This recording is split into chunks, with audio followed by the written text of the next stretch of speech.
Bolsonaro, lá em Santa Catarina, almoçou em Joinville com centenas de empresários, todo mundo sem máscara, sem respeitar distanciamento, todo mundo aglomerado ali, assistindo ao presidente. Ele soltou frases como: é muito fácil impor uma ditadura no Brasil. Imagina eu com as Forças Armadas na mão. Fecha aspas, do presidente Bolsonaro, hoje, na hora do almoço, lá em Joinville, Santa Catarina. Os empresários, eles se identificam muito com o que é dito como a direita, né? Eles não gostam de sindicatos, a carga tributária, defendem a chamada meritocracia, o Estado enxuto, tá tudo alinhado com o que se diz o pensamento da direita. Mas, Paulo Cruz, vou recorrer à sua sabedoria. O pensamento da direita se resume a isso? O que é a direita para você? E o quanto há dessa direita, do que você considera direita, no bolsonarismo? Bom, eu preciso começar dizendo que o empresário, ele se alinha com aquilo que faz com que ele nade de braçada no dinheiro que ele quer ganhar. Então, no governo Lula, Dilma, tal, os empresários estavam felizes da vida. Então, não tem nada de... assim, o empresário brasileiro não tem muita ideologia, não. Ele vai naquilo que... né, naquilo que o favorece. Mas né? eu conheço... Então, não necessariamente... Conheço poucos que se dizem de esquerda. Não, então, mas ele pode não se dizer de esquerda, mas ele também não dá para encaixar ele num espectro definido. Só porque ele é contra a carga tributária ou que ele é contra sindicato, a gente pode chamar um empresário de direita. Ele é contra sindicato porque o sindicato enche o saco dele, né? Então, não necessariamente porque ele é de direita. Agora sim, se nós estivermos falando de conservadorismo no sentido conceitual, né, então quer dizer, existe uma tradição, né, que depois vai ganhar o nome de conservadorismo ao longo do tempo e depois vai ser sistematizada por alguns autores e tal, e que, assim, cujo princípio fundamental e básico é a prudência política. Ponto. Sim, a palavra mais importante do conservadorismo é a prudência. E prudência no sentido de moderação, no sentido de você medir as suas atitudes, de você compreender aquilo que deve ser preservado e aquilo que deve ser mudado quando precisar de alguma alteração. Então, é entender o movimento da história, a história como uma coisa que está sempre em fluxo, que não é possível você travar a história de uma situação, não é possível você voltar a um passado glorioso, não é possível você avançar muito rapidamente para o futuro. Então, quer dizer, o conservador, ele tem um nível de ceticismo que faz com que ele pense muito antes de tomar algumas decisões. Então, quer dizer, a palavra é prudência, né? E é por isso que eu nunca apoiei o governo Jair Bolsonaro, desde antes dele se constituir. Eu já falei isso aqui mais de uma vez, eu tenho vários artigos antes da eleição, por exemplo, de 2018, falando sobre isso, falando, olha, isso aí não vai dar certo, por quê? Porque o Bolsonaro acha que vai entrar lá, vai meter o pé na porta e vai falar, agora eu sou o presidente conservador e vou governar com o povo e tal, e não é isso, né? Se nós vivemos numa democracia, o que ele vai ter que fazer é sentar e conversar com todo mundo. Então, o conservadorismo não é reacionarismo, né? O que se tem confundido hoje em dia. O que é o reacionário? É aquele que condena o presente e deseja voltar a um estado passado que ele julga que era melhor. Então, era melhor na ditadura, era melhor lá no tempo da minha avó, era melhor não sei o quê. Então, ele quer voltar a uma ordem anterior que ele acha possível voltar, porque ele condena as mudanças, né? Ele condena o presente. Então esse negócio de, o Brasil está desse jeito por causa do PT e da esquerda. Então ele condena tudo que é o presente e quer voltar ao passado, né? Então isso é um reacionário, não tem nada de conservador nisso.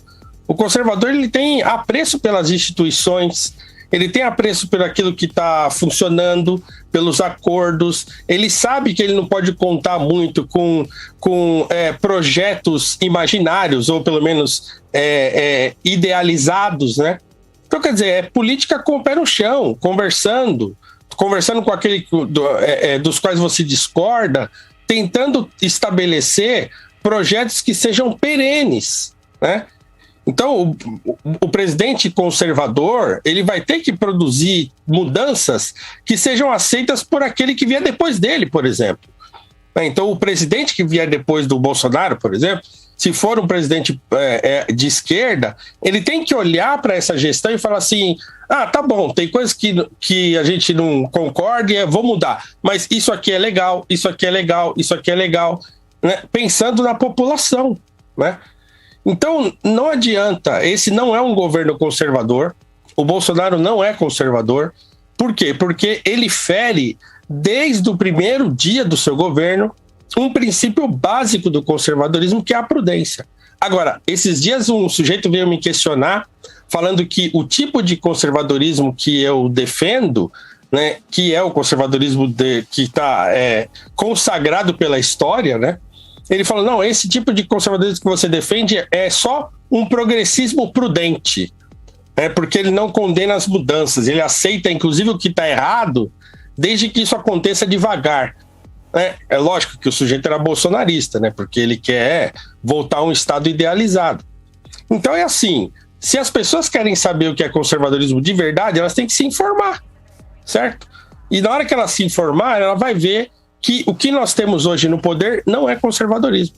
Então já vou deixar uma dica para terminar a minha explanação com esse livro aqui, acho que eu já indiquei ele aqui, inclusive, A Mentalidade Conservadora, a obra máxima do Russell Kirk, que é o pai do conservadorismo moderno americano, uma obra que, além de ser uma obra monumental, ela está numa edição muito linda, capa amarela em tecido, né, com o corte preto aqui.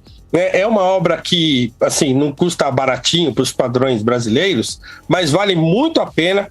Tá tudo aqui. Né? Se o sujeito ler esse livro aqui, ele vai terminar de ler e vai falar assim, putz, grilo, não é conservador mesmo. Né? Ponto. Então, as pessoas precisam se informar para sair dessa retórica. E não é porque o sujeito se diz conservador que ele é. Né? Bolsonaro só é um reacionário desesperado para se manter no poder e instaurar, né, um mundo idealizado que só está dentro da cabeça dele e daquela entourage louca que governa junto com ele, ou que desgoverna junto com ele. É isso. A gente tem hoje no mundo algum mandante, algum presidente, algum primeiro-ministro que seja conservador e que siga esse conservadorismo que você está falando? A gente tem alguém como exemplo, que o cara fala, olha, o presidente de tal país, ele é conservador, mas o conservadorismo dele é esse que você falou, que é um conservadorismo diferente do que acontece aqui. Tem um partido conservador lá na Alemanha, que é o partido da Angela Merkel. Você pode concordar com ela ou não e tal, mas o partido tradicionalmente conservador, cristão e tal da Alemanha é o partido da Merkel. O fato é o seguinte, esses caras, os bolsonaristas, eles não sabem o que é conservadorismo. O problema é esse. Então eles acham, por quê? Porque na verdade eles são reacionários. Então se esse partido aí é um partido que é contra a imigração, então ele é um partido de direita. Se esse partido é contra o casamento entre pessoas do mesmo sexo, então esse é um partido de direita. Porque eles não sabem o que é conservadorismo, né? Então eles são só reacionários. E eles querem se juntar aos reacionários do mundo, achando que eles estão voltando com valores cristãos, da família, de não sei o quê, quando eles são só reacionários. Essas pessoas não têm a mínima noção do que é conservadorismo. E eles ficam vomitando aí, não, porque agora estamos resgatando os valores cristãos e não sei o que. Gente, vocês estão loucos, o problema é só esse. Vocês são malucos, vocês não sabem o que é conservadorismo, vocês são o pior tipo de reacionário que podia ter existido nesse país e vocês estão tirando do esgoto um pessoal que nunca deveria ter saído do esgoto. Isso vai custar caro pra gente, certo? E as mãos de vocês estarão sujas de sangue no final desse processo ridículo que vocês estão construindo no Brasil. A grande verdade.